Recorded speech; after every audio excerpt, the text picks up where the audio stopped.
Eighth graders, today is April 23rd, 2020. Day blah, blah, blah. I can't even remember the last time we had class together. We're going to continue on where we left off in our Zoom yesterday, talking about big business and a couple of terms or definitions of corporation and shareholder. There's still about 7 or 8 of you that need to finish your darn tests. And have a great weekend. That's your assignment for this weekend. So I'll try to keep this video brief, as I always try. I don't always succeed, but I'll try really, really hard, I promise, as we slide back into chapter 20. So we left off, I think I got to this slide yesterday. We were talking previously about how inventions are often out of necessity. So when we need something, we invent it. When we need a vaccine for a virus we've never heard of, it might take a year, but we come up with a vaccine for a virus. We're good at solving problems. America and our form of government, or excuse me, our form of economy, which is called capitalism, really promotes the idea that when there's a problem, we solve it. If you're the first one to solve a problem, you make a boatload of money solving that problem. Um, so if you come up with a cure for the coronavirus and you're the only one that has the knowledge to actually mix up that medicine or create that cure, you can ask a lot of money for it for those people that are suffering from it.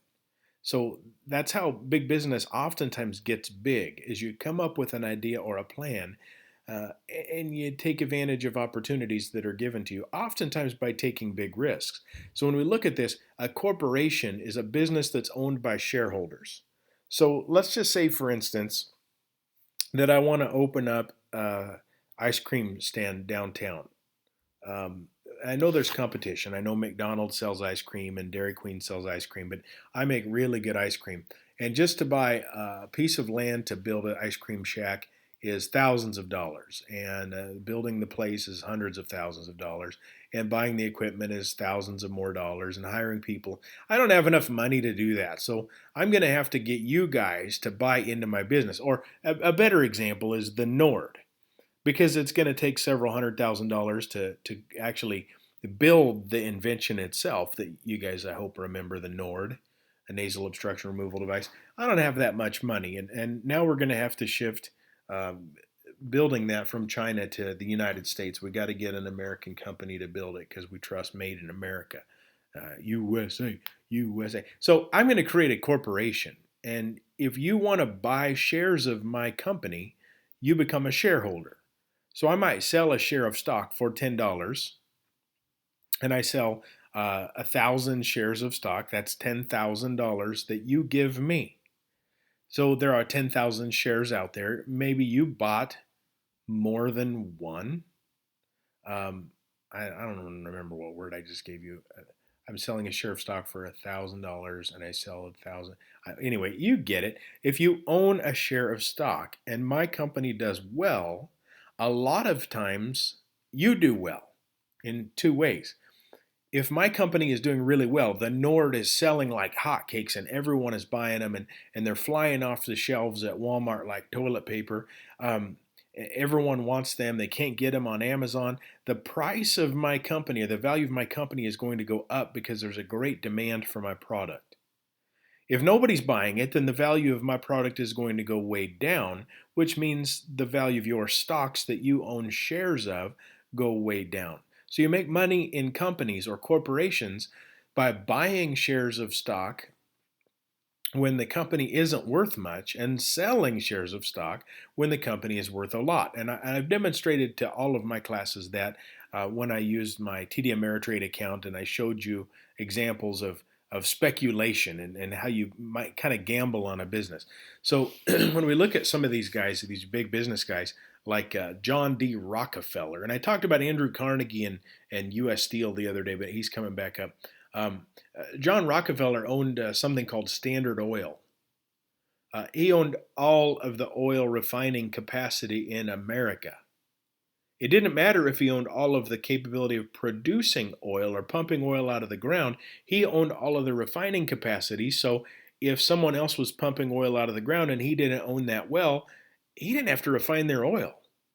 So he had a total monopoly in oil, and as a result, Rockefeller gets filthy, stinking rich. There's a really good series from the History Channel called The Men Who Built America, and Rockefeller has a section of that. And if I were to give you these notes, maybe later I'll drop them in.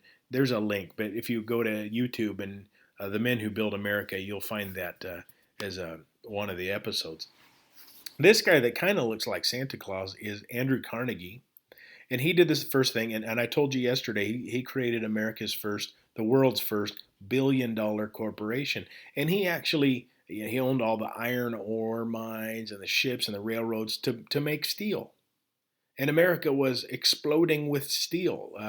We weren't shipping out our business to other countries back then the way we do today. So we look at places that have really cheap labor and vast quantities of resources, and we buy our steel from them because it's cheaper.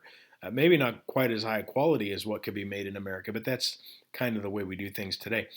So this guy had a monopoly in steel. And he kind of comes up with that idea of philanthropy, giving money away. He and Rockefeller, look at this. John Rockefeller, in his lifetime, gave away over $500 million. Andrew Carnegie, $350 million. These guys, families, are still rich today from money that their great-great-grandfather made 120 years ago, 150 years ago. So it just kind of gives you an idea. They could give that much away and still have that much. Amazing. If we look at their influence, look at what Andrew Carnegie did. He gave 1,400 public grants.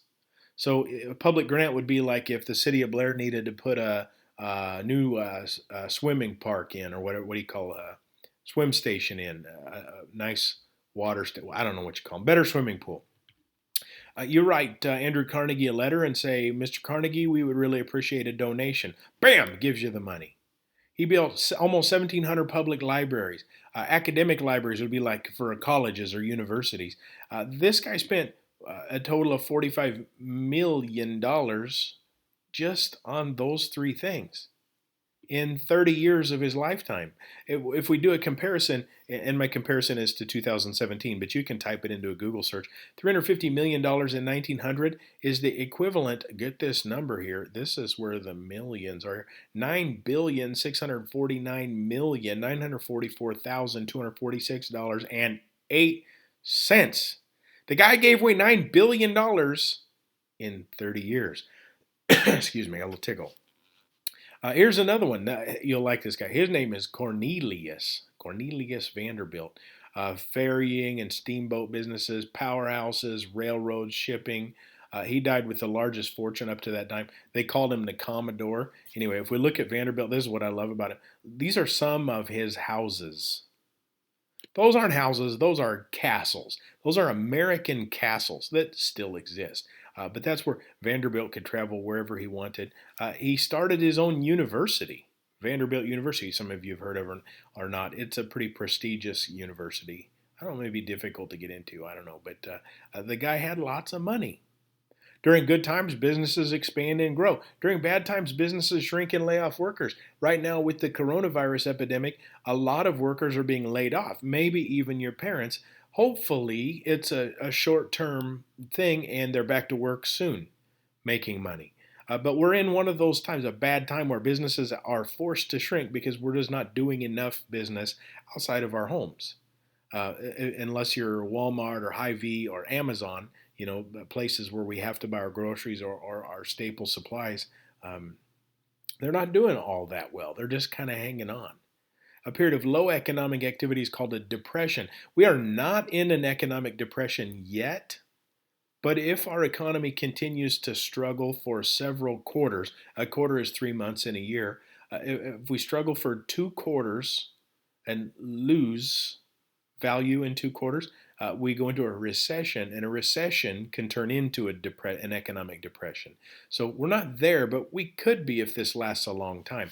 I just read an article today that unemployment rates are close to or heading to close to as bad as they were at the peak of the Great Depression in some places in the United States.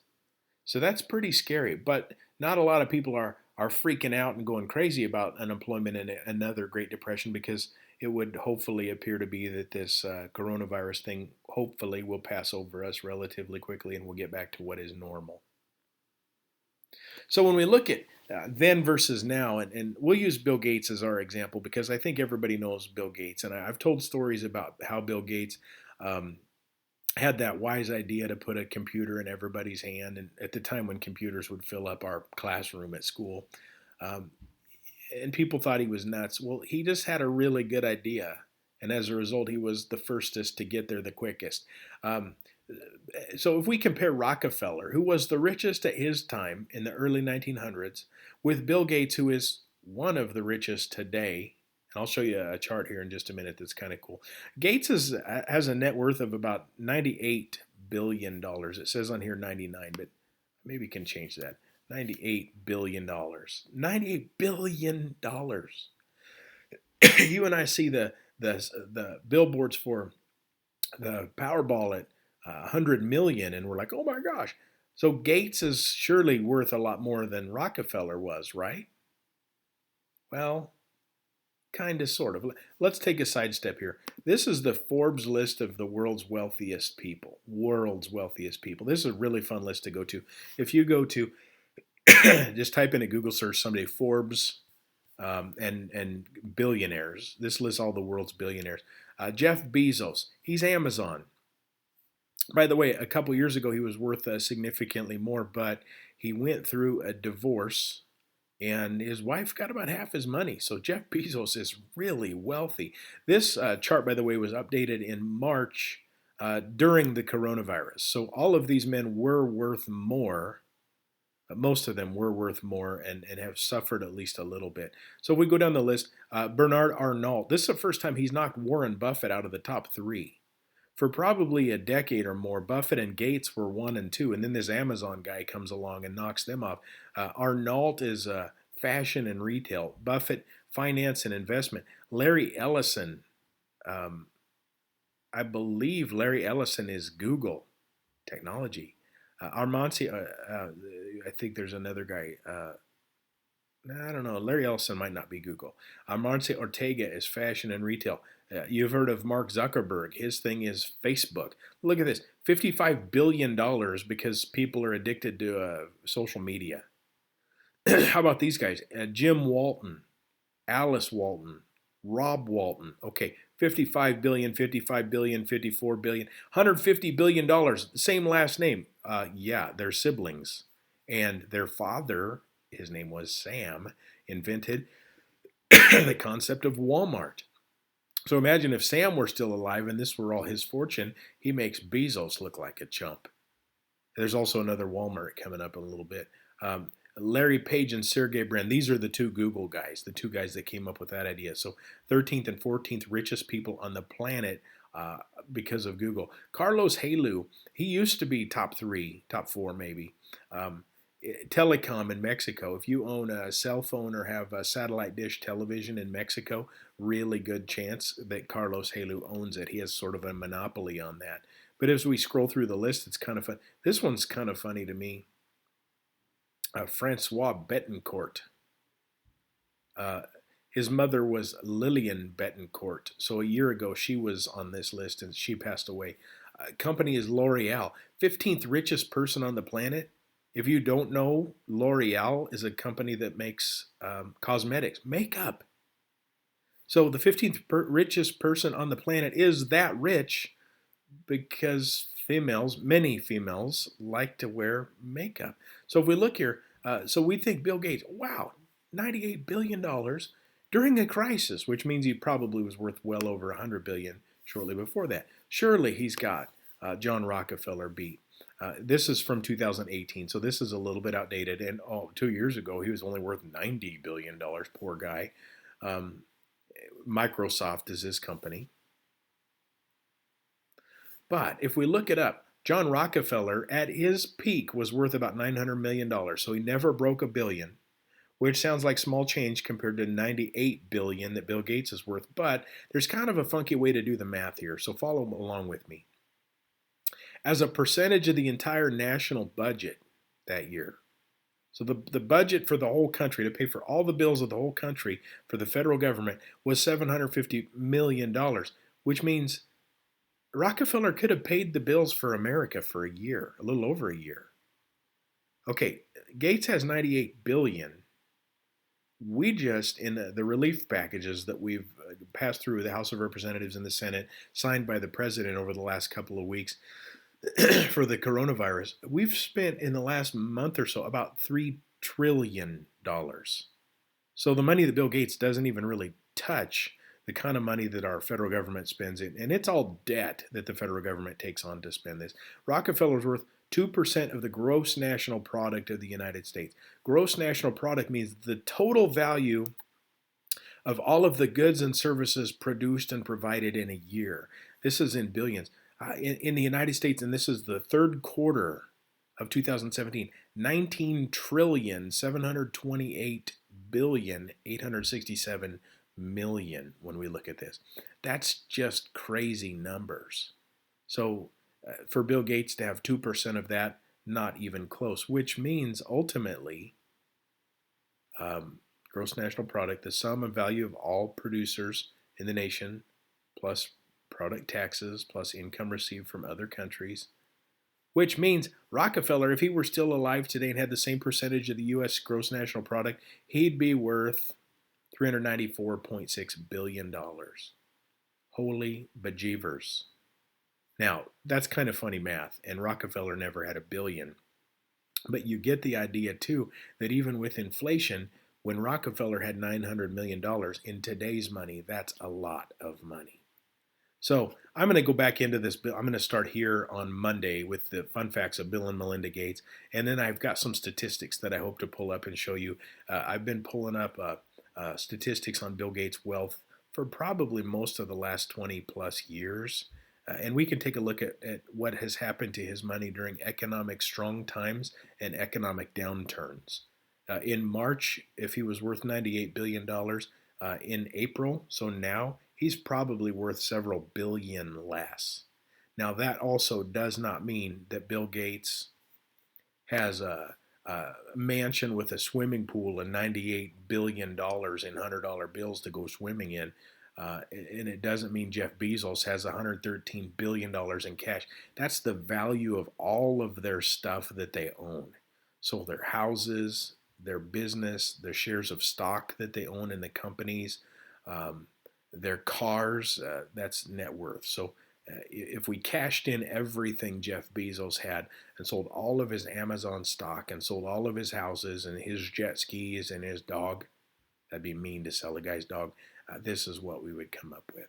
So kind of fun to talk about money and capitalism and how the big ideas are the players. This list says 2,095 billionaires in 2020. I believe that's like 300 fewer than there were in 2019 because of the economic downturn. So billionaire, they come and go. You guys, thank you for watching. You guys have a great weekend. Get outside and get some fresh air and some sunshine.